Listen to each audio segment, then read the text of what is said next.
अजून अधिकृत यादी यायची आजपर्यंत येईल, पण तुम्ही म्हणताय तर कदाचित झालं असेल. तर नक्कीच हा लढा हा लोकशाहीसाठी आहे, हुकुमशाही विरोधात हा लढा आहे आणि तो लढा आम्ही लढणार. आणि गाव भेटी दौऱ्यांमध्ये आपल्याला एक दोष दिसून येतोय, कारण का एक प्रकारे मागच्या 10 वर्षात सोलापूरकरांचा विश्वासघात झाला आहे. जे काही वचन दिलं होतं 15 लाखाचं असेल, एअरपोर्टचं असेल, ते काही होऊ शकलं नाही. सोलापुरात पाण्याचं नियोजन असतं आणि म्हणून लोकांना आज साथ ही काँग्रेस पक्षाची, महाविकास आघाडीची हवी आहे आणि ते तो विश्वास त्यांना देण्यासाठी आम्ही गाव भेटतो. सोलापूर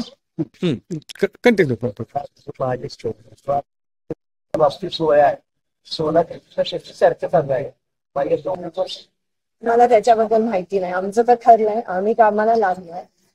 त्यांचं काय होत आहे ते मला असं वाटतं तुम्ही त्यांच्या नाही, तुमचा अनुभव बघता त्यांना असा अनुभवी उमेदवार मिळत नाही का बीजेपीला सोलापुरातून? तुम्हाला काय वाटतं?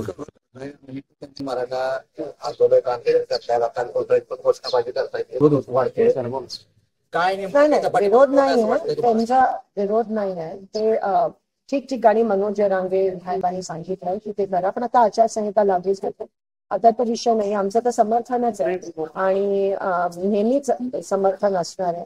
खरं तर विरोध हा भाजपचा झाला पाहिजे, कारण का घरबंदी झाली पाहिजे गावबंदीपेक्षा. कारण का जी भाजपनी जी खेळी केली आहे आरक्षणाबाबतीत, एक दिवसाचं अधिवेशन घेतात पण विरोधकांना बोलायला पण देत नाही. त्यांना उघड पाडण्याची वेळ आली आणि ती गावबंदी करून आम्हाला पण जर गावबंदी केली तर ती जी वस्तुस्थिती आहे किंवा भाजप कशी खेळी खेळते हे पण आपण लोकांसमोर आपल्याला जर मांडण्याची संधी मिळाली नाही तर परत एकदा भाजप खोटं नाटक सांगून लोकांची दिशाभूल करेल. म्हणून मला असं वाटतं गावबंदीपेक्षा घरबंदी भाजपच्या नेत्यांची करणं, एकनाथ शिंदेजींची आणि देवेंद्र फडणवीस यांची करणं त्यातच साध्य होईल. कारण का ह्याच्यातून एकंदरीत गावबंदीमधून कुठेतरी भाजपला फायदा होईल, कारण का बीजेपीची जी फसवणुकीची वस्तुस्थिती ती आपल्याला मांडता येईल. आता काही तुम्ही आवाहन करणार असा काही कार्यकर्त्यांनी शेवटी म्हणतं की आपण पोलिसांच्या परत आता त्याला मध्यंतरी संपर्क ठेवला नाही, त्यामुळे त्यांना जे काही प्रश्न सोडवायचे त्याला अडचणी येत आहेत. खासदार 10 वेळा भाजपचे होते. माझा मतदारसंघ त्यावेळेस मी सांभाळला. मी दुसऱ्यांच्या ह्याच्यात नाक खुपसत नाही.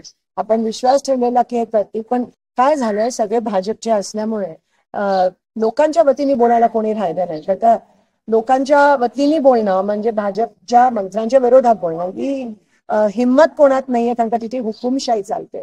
म्हणून एकमेव सोलापूरमध्ये विरोधी पक्षाची म्हणजे मी एक काँग्रेसची आमदार आहे आणि लोकांच्या बाजूने प्रश्न मांडणारच, लोकांना वाऱ्यावर ठेवण्याची आमची संस्कृती नाही.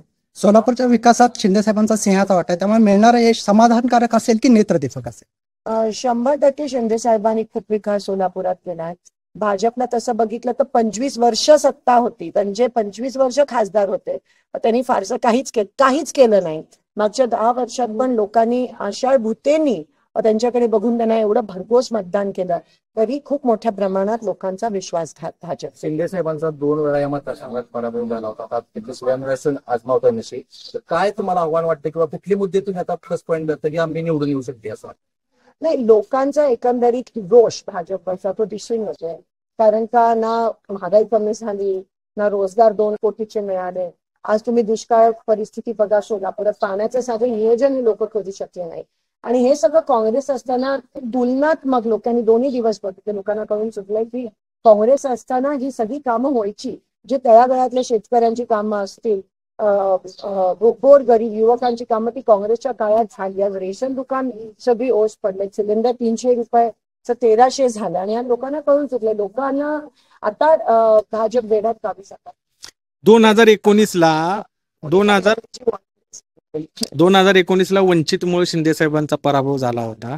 आता वंचित म्हणते की 7 जागांवर काँग्रेसला आम्ही पाठिंबा देऊ, तर सोलापूरमध्ये आपण उमेदवारात आपण इच्छुक आहात वंचितचा पाठिंबा घ्यायला? भाजपच्या विरोधात जेवढे सगळे पक्ष एकत्रित येते त्याच्यात आमचा सगळ्यांचा इंडिया आघाडीचा आणि महाविकास आघाडीचा फायदा आहे. वरिष्ठ लेव्हलवर चर्चा सुरू आहे.